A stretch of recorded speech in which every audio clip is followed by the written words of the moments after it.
My name is Rich Schmidt. I'm here with Tresider Burns. We're at White Rose Estate. It's December 12th, 2019. Thanks so much for joining us today. Thank you for having me. Start with the most important question, the one we always start with, which is why wine? Absolutely. So it's sort of going back, I'll sort of go back into my background a little bit. Sure. In that my first career out of college was working in technology. So I worked for about 10 years between New York and San Francisco, working at .coms. The last 5 years was with Yahoo in San Francisco. Spent a lot of time. It was a wonderful few years. Worked on these projects that were essentially massive builds, right? For websites for some of our largest clients.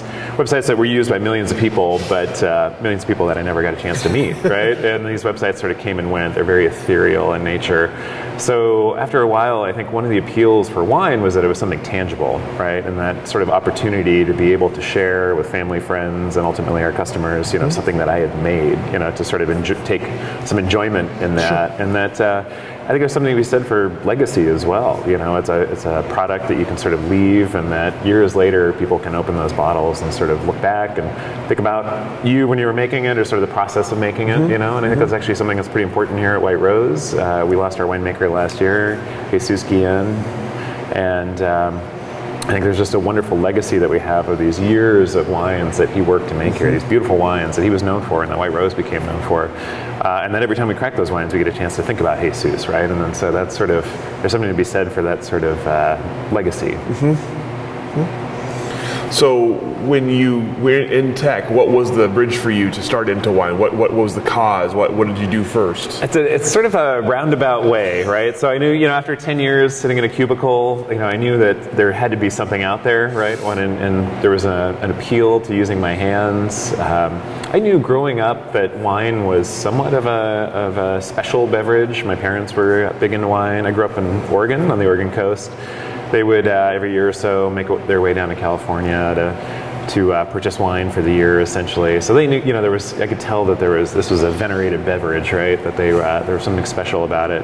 But it took me a long time before I actually sort of came into wine myself. So it really wasn't until I moved to San Francisco and spent a lot of time in California wine country, started to explore, started to learn the difference between the grapes, that kind of thing, that it sort of became an appeal.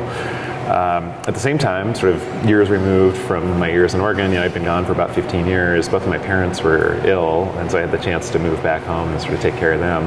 They happen to live close to Oregon State, and I might start to study this wine thing and sort of see if it sticks. And so I ended up spending 3 years at Oregon State, got a master's in enology there, did my research into Pinot Noir, and then jumped into the industry in 2011. As you thought, maybe I'll do this wine thing. How does that turn into getting a master's degree? What about it appealed to you once you started? There's a memory I have of going to Oregon State as a guy from San Francisco who works in tech, and just showing up and hey, I'm interested in your program. And I remember Professor James Kennedy at the time just sort of looking at me, and he's like, "You don't want to do this." He's like, "You think this is just like sitting back, like swirling a glass and having a good time." He's like, "This is a lot more work than you think it is." So it was kind of funny, right? I knew that there was a myth and romance around winemaking, but I was very attracted to the science and learning the chemistry behind wine and learning that process. It's a fascinating process. It's similar in some ways almost to working in tech, because it takes years to get a bottle of wine to you or to a friend, and it took years, a year or more to build some of these huge websites, right? So it's about this sort of idea that you're sort of working towards this huge goal. So tell me about the process of learning it then, and then getting into the industry. Did you have a pretty good idea that winemaking was what you wanted to do, or did you still have to kind of figure that out? I sort of figured that out at Oregon State. I wasn't sure. I found some appeal in distilling as well, so I even built my own little still while I was in grad school. So there was definitely an appeal to sort of making something. But I think that as time went on, there is something just fascinating about wine, right? I think it's that chance that you have one shot a year, right? I'm always sort of envious of the brewers in the world and even the distillers, because every day is a new day, right? You always have a chance to start over. But with wine, it sort of is a long build-up, right? It starts in January, February when we start to prune the vines. It builds up through the growing season, through harvest, the next year in barrel, and so you get one shot, and I think there's something very special about that. It's terrifying, but it's also incredibly rewarding at the same time. So tell me about after OSU then, actually getting into the wine industry and where you started. Yeah, so I, there's a great thing that Oregon State's doing, and what drove my research is there's a lot of outreach with the wine community here, and so there's monthly meetings to sort of share preliminary results, to also sort of get feedback from winemakers as far as what some research objectives should be, what type of research can benefit the Oregon wine industry. And so through that monthly meeting, I was able to meet a number of winemakers here in the Valley. In 2011, I reached out to Anthony King, who was a winemaker at Lemelson Vineyards, and started as the harvest enologist after I finished my master's defense. So ended up spending 4 years there. So after that first harvest, I had sort of assumed that I would probably jump down to the Southern Hemisphere and do, just start to kind of up my harvest count. I was in my mid-30s at that point, and wanted to get a few more harvests under my belt, but Anthony sort of asked if I could stick around, and in 2011 it was pretty difficult to get a full-time job in the wine industry, so we were just coming off that recession, so I couldn't say no, and I had a chance to sort of, have an incredible mentor for 4 years, so we had a great run there at Lemelson. Yeah. So tell me about that process at Lemelson. What was like being a harvest intern? What was it like doing it like for the first time, like out of school? What was the experience like? It's an interesting one. I tell people now, they sort of ask, my path and what they would do if they had the same opportunity, and I sort of tell people like maybe go do the harvest internship first, right? Because I spent 3 years in school before I actually did my first commercial harvest.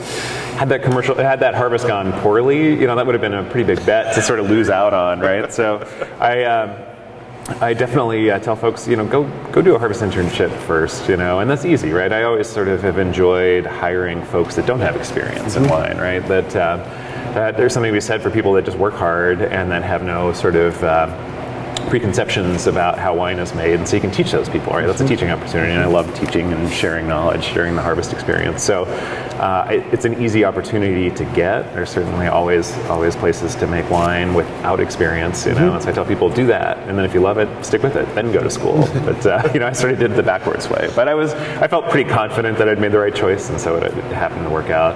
2011 was a tough harvest, right? So I come out of school, we get into a very late, very cold vintage, incredibly cold year, and so there were some challenges there, right?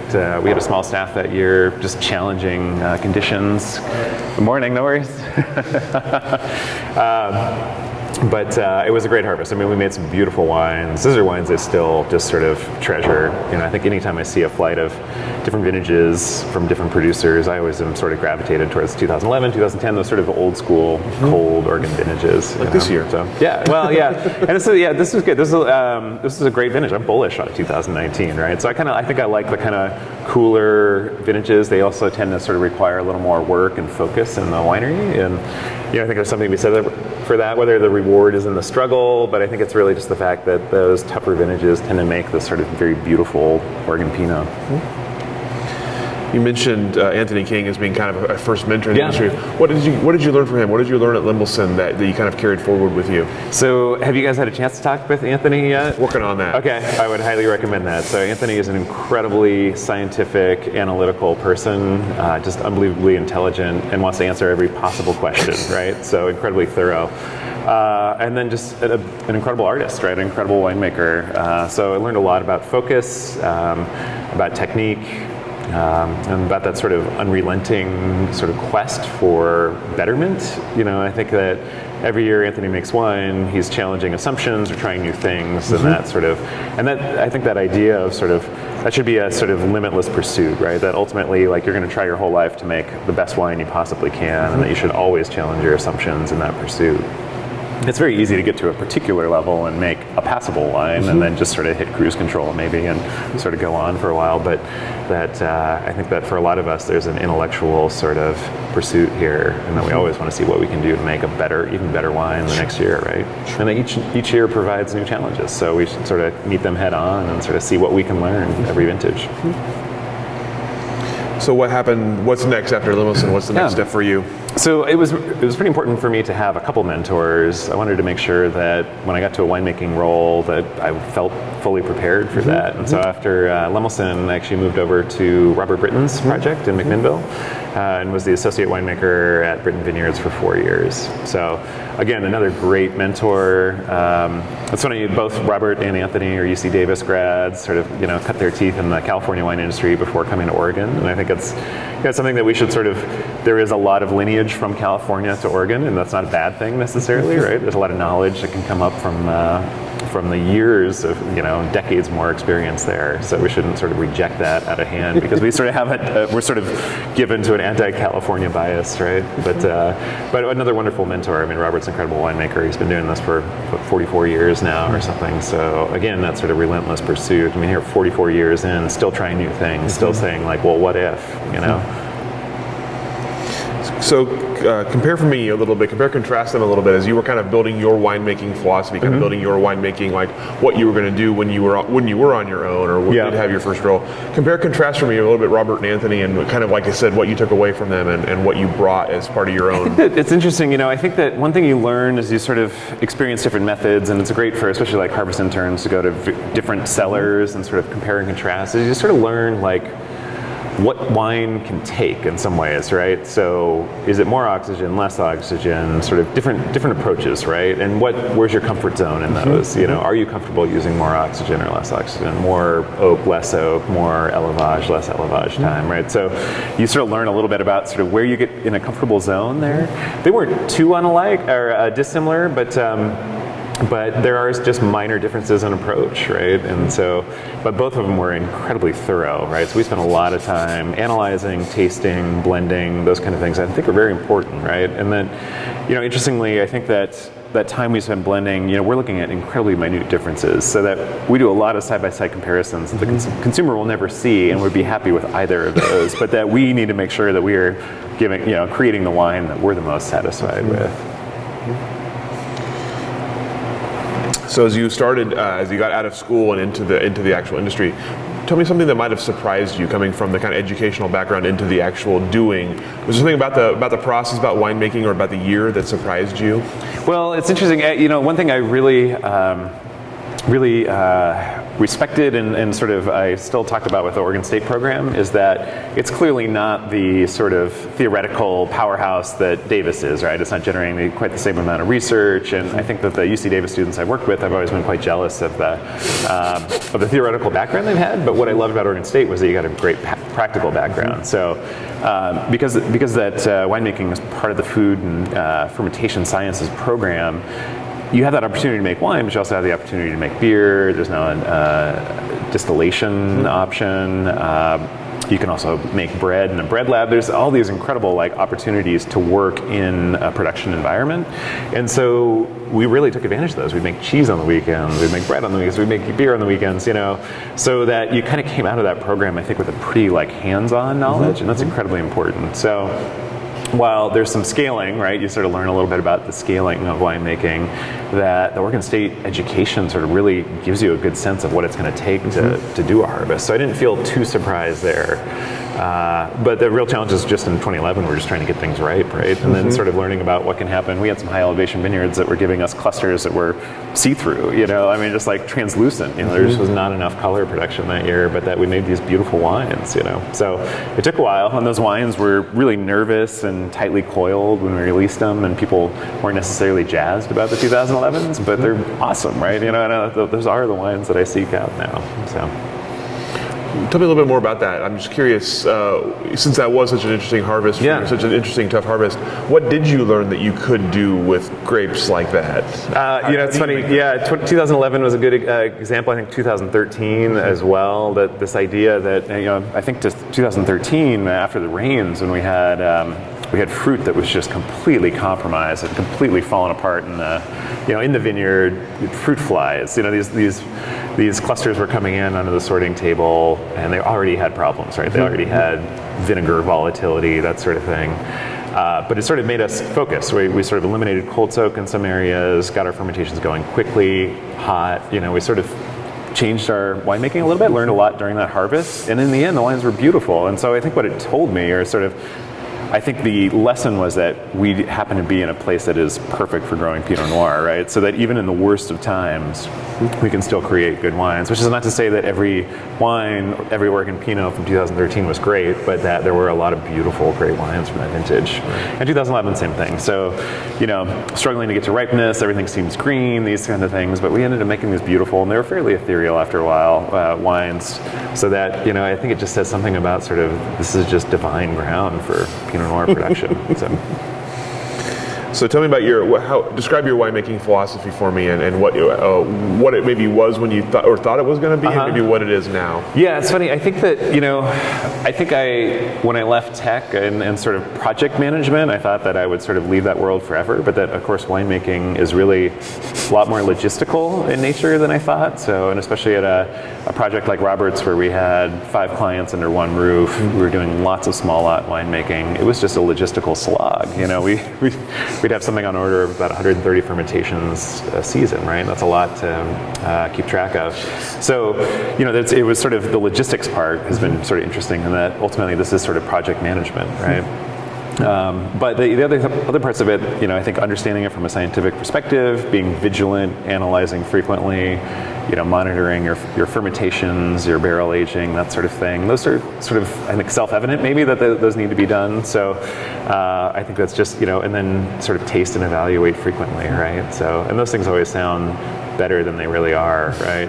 So I don't know, getting paid to taste wine sometimes isn't nearly as romantic as it sounds, like even those blending sessions, I always say that's the hardest part of winemaking, is those hours-long slogs of blending sessions, and really trying to find just these little tiny differences and sort of really dialing your blends to the perfect place. I think that there's a dogma around sort of single block, single clone, single vineyard sort of thing, but that when it comes to blending, that's sort of, it's not a bad word, right? It gives the winemaker the tool to express their art, right? And that if you have your whole cellar sort of available, you can kind of blend to create something kind of beautiful, right? And you can make an artistic statement about a vintage, essentially, or what you want to, what your intent is. So blending is difficult, but also a great part of this art, right? So when you make a wine, what is it you hope someone will get out of a bottle they open that you've made? Oh, good question. So I think that, the things I look for, like quality indicators for me, are sort of the palate shape of a wine, how a wine finishes. I think, again, because we're growing Pinot Noir in this very divine place, the flavors and all those things should just sort of come and be there, from the vineyard, from the vintage. Essentially, all we can do is sort of get in the way. But that ultimately, like, a quality indicator for me is sort of the shape of a wine, and so I spend a lot of time thinking about that. Fermentation is a huge part of that, right? So fermentation is sort of when we build the frame of the house, and then sort of barrel aging is really just the finish work. So you really have to build that frame, I think, during fermentation, and so that's, and especially here now, we're really trying to create delicate wines. So those fermentations, that time in tank we reduced it to about 11 or 12 days. So it's an incredibly narrow window that you have to create that. Wow, yeah. But that, I think that what sort of distinguishes the white rose wines is that palate shape, that sort of delicate nature of the wines, but that they also have this length and these beautiful finishes. So that's important. That's my quality indicator for the most part. So you mentioned Jesus earlier in the interview. You had a relationship with Jesus before. Tell me about I got to know him through Oregon Pinot Camp, actually, which was wonderful. So, we were on the winemaking panels there. So there's a lot of great classes. I love Oregon Pinot Camp. That's been that's such a great Oregon story just right there, right? Even now doing market work and getting out to different states and running into people who remember you from Pinot Camp, the doors open, right? It opens so many doors, and I think it's the reason that you can sort of go around the country and find an Oregon wine on almost every wine list, right? And you think about how small we are in comparison, right? So we're sort of punching above our weight class, I think, because a lot of these efforts, it's quality, first and foremost, but ultimately things like Oregon Pinot Camp have really put us on the map, right? So we get to present on the winemaking panels. We presented about whole clusters, so we got to sort of on that. I got to ask him some questions and sort of see, Jesus spent years and years sort of perfecting and learning here in the cellar. I come at it from a sort of academic background, so it's been fascinating to kind of see where he got to from this sort of just experimental background and this sort of practical A versus B year after year, and sort of dialing in this beautiful technique here.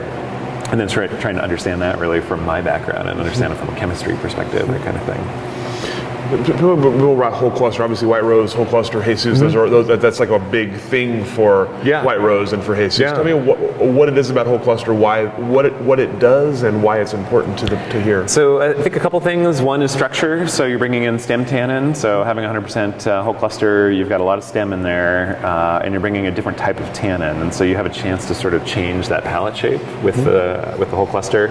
And then the other one is just it's an aromatic impact as well, right? And then I think that, especially here in the Dundee Hills, we have heaps of fruit in our Pinot Noirs, and so actually doing the whole cluster fermentation brings a lot of spice and these kind of other elements that I think sort of catch you, sort of, cause you, sort of give you a moment of contemplation maybe, instead of just getting kind of an easy fruit note. You sort of put your nose in there, and that one thing we focus on here is that there's an emotional response to wine, and that, the way that our brains work when we smell, it sort of takes us to a very primitive part of our brain, and that sort of ties into emotional memory. That's why sort of aromas can sort of light off nostalgic memories.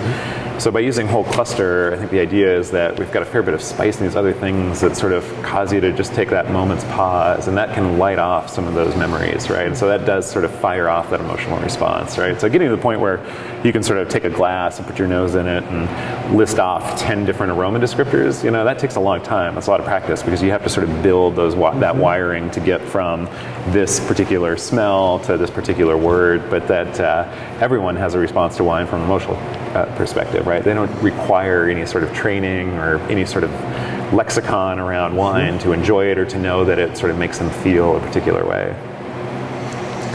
So tell me about how you got to White Rose. Obviously, we kind of the tragic part of the story. Tell me about you getting here and the next step in your process. So it's one of those things where I think after 8 years working with Robert and Anthony, that I felt like it was time. That I'd sort of paid my dues, but also learned a lot. And didn't. Again, it's important to me to have that sort of solid background. So, I know that some people, you can jump into wine without any background whatsoever, right? And you'll usually have some pretty misfires, right off the bat, but you can learn it fairly easily, that way. I mean, we've had some beautiful, warm, dry, low disease pressure vintages that's made that a little easier, right? So from 2014 essentially on up until this year. So it's been fairly easy to make wine in some ways, but I think that ultimately why you take that time to learn and sort of put that effort in is so that when it's not easy, and this year was hard-ish, let's say. So I felt like 2019 was kind of like a miniature 2013. So we had a fair bit of rain. Before harvest, fruit was slightly compromised. But again, like being able to lean on that experience and know how bad it got in 2013 and then how beautiful the wines were, when it finally came time. I think that, I just wanted to make sure that I was ready from that, and that had that sort of background. So I felt after those 8 vintages with Anthony and Robert, it was time. And so then the question just became, what's the right opportunity, right? So I didn't want to jump at just any opportunity. I wanted to make sure it was the right opportunity. And so what attracted me to White Rose is that the whole cluster fermentation is essentially, I think, one of the most difficult ways to make Pinot Noir. Because there's just so many things that work against you, especially before the fermentation. So there's some real challenges there. And again, that's that sort of intellectual challenge, I think, around the wine. But that also, because it's such a small estate project, there's a lot of focus there. So, as difficult as it is, when you have much fewer fermentations, you can sort of spend a lot more time with them on a daily basis, right? So, I think sometimes it's, working in a larger facility, you spend a little more time sort of just addressing the fermentations that are just yelling for help, essentially. And so it's a little more triage versus, I think, maybe a little more proactive kind of, here's what I'm going to do every day with these few wines. So I kind of like that opportunity to just sort of focus on what I thought, or what I think is a fairly difficult technique. So, obviously, you took over Jesus's work after his unfortunate passing last year.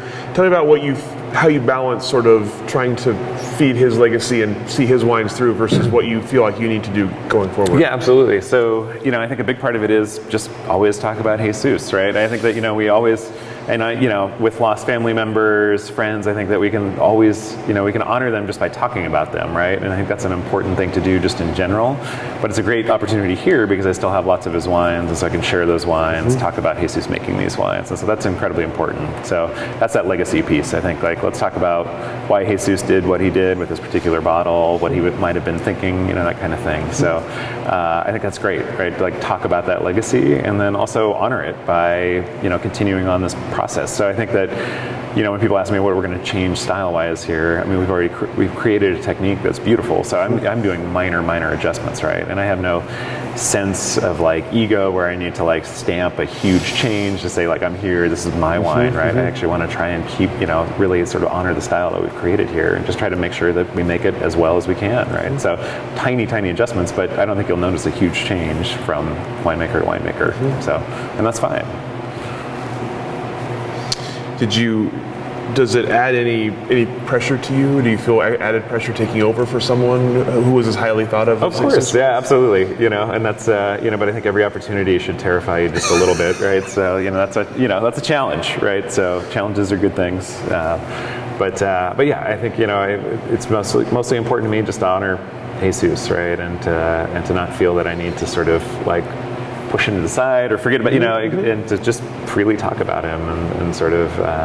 And talk about what he did, right? And then honor that by continuing that tradition.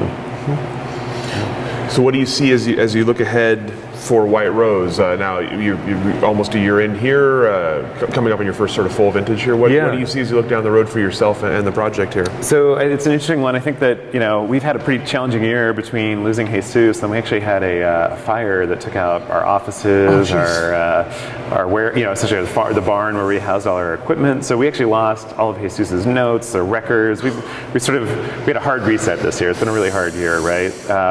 But that you can look at that type of reset as sort of, again, an opportunity to sort of challenge assumptions, let's say. And so I think that one of those assumptions is that we have only made Pinot Noir here for 20 years. Is there something else we should be doing, right? And I've been very bullish on Oregon Chardonnay for a long time. And so I think that's one thing we're starting to look at is, do we start to change our program a little bit? And so, in somewhat, I think the main reason, knowing that we now are making world-class Chardonnay here in Oregon, so there's a real appeal there, and then also that, I think the people that visit Oregon wine country want to try something else besides Pinot Noir these days. So, which is not to say, I think I'm very, very bullish on Pinot Noir, and I don't want us to ever think about that not being the grape of Oregon, right? But that there's a little bit of, perhaps a little more diversity, and sort of what we offer might be a change. Do you have any other kind of accomplishment goals as you look 5-10 years in the future? Is there anything you want to have accomplished or White Rose wants to have accomplished? Yeah, part of the appeal working here too is such a small project that I've taken on other roles. So, I'm managing a tasting room as well. And so sort of learning a little more about the business side as well on top of winemaking. So sort of expanding that sort of project management lens, let's say. So that's a lot to take on. So I kind of want to learn just more of the business side as well, right? So I think that's important. I think as you get older as a winemaker, it's a fairly physical business, right? So you have to sort of be concerned about what the future looks like, and that's usually just sort of management for the most part. So sort of having an eye to that. So learning the whole business side is important to me as well. But that, I want to be able to, 5 years from now, look back and just pop some corks on some beautiful wines and be very proud of them. Ultimately that's the real reward. What about as you look at Oregon wine industry in general? What have you seen? What are the changes you've seen since you've been a part of it? What does it look like now versus when you started? It's just much larger. Let's say the scale's much. I think about like going to the wine symposium in 2009, and it was in Eugene, and it was these kind of small sort of lectures, and then there was lots of arguing, and everyone in the room knew each other. A lot of just arguing about philosophy and style. It was a little more sort of just out in the open, let's say. Now it's there's just a lot of unfamiliar faces, a lot of new faces. Everyone's a little more genteel. We've sort of grown up in a lot of ways. I guess it's interesting. I think that especially here, we've got neighbors from California and France moving into the neighborhood, right? And they have for quite some time. But that I think I'm cautiously optimistic about what that means for the Oregon wine industry. I don't think it's a bad thing necessarily. I think that a lot of the larger projects will do a good job of sort of, again, just teaching people about Oregon. So, a Willamette Valley blend from a California producer probably has more reach than what we can do here, where we make 2,000 cases. So if it gets people to think about Oregon wine and then to come visit Oregon, ultimately we hope they come to these, a small winery and have, I think, what is a classic Oregon experience, right? That you might run into the owner or the winemaker while you're tasting, get a chance to sort of tour the cellar.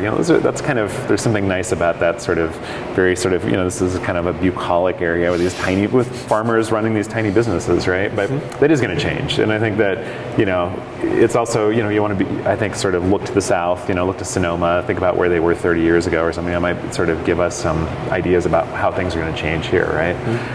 it's not all bad, but it's certainly going to change, right? So I think that just that, and I think that maturation cycle will be much faster this time around, right? These things will probably happen more quickly. You already see, nicer hotels, restaurants, tour services, these things all sort of just happening, right? So we're sort of maturing as an industry pretty quickly. What do you see as you look ahead? What do you kind of picture the industry looking like in a decade from now? And maybe what are you kind of concerned about or fearful of looking forward? I think that, again, I think we're world class, so I don't think anything will sort of go anywhere. I don't think anything's going to change, right? So Oregon Pinot is going to be Oregon Pinot. I think the things that could influence us, I'm always scared of a cultural effect, honestly. I mean, you think about the one thing that sort of put us on the map was the sideways effect, right? So what if there was something that eventually sort of vilified Pinot Noir, right? We could say just, suddenly people could be losing their jobs, right? That's like a terrifying thing that could potentially happen, right? It probably won't happen, but that you never know, right? How taste will change, I think that we'll, obviously we're going to make sort of a generational transition here from boomers to Xers and millennials, right? But I don't know that necessarily that's going to hurt us too much, but we have to be wary of that. So, we sell $100 bottles of wine, so that might be out of reach for some people, right? So we have to be careful about that. But the reason is because there's quality here, and so we're world class. So people from around the world are starting to buy Oregon Pinot Noir. So we're just expanding our reach, and maybe that's how we sort of stay okay, let's say. I'm curious, as you mentioned, you managing the tasting room as well as just another thing to throw on the resume there. Tell me about that process for you, coming from a background of mostly production side. What is that? Absolutely. I have to say that we have a problem in back of house where we tend to not respect, I think, the work that the front of house puts in, right? So we're sitting there sweating out 12, 16-hour days and running home exhausted. But there's something, there's an art to selling, right?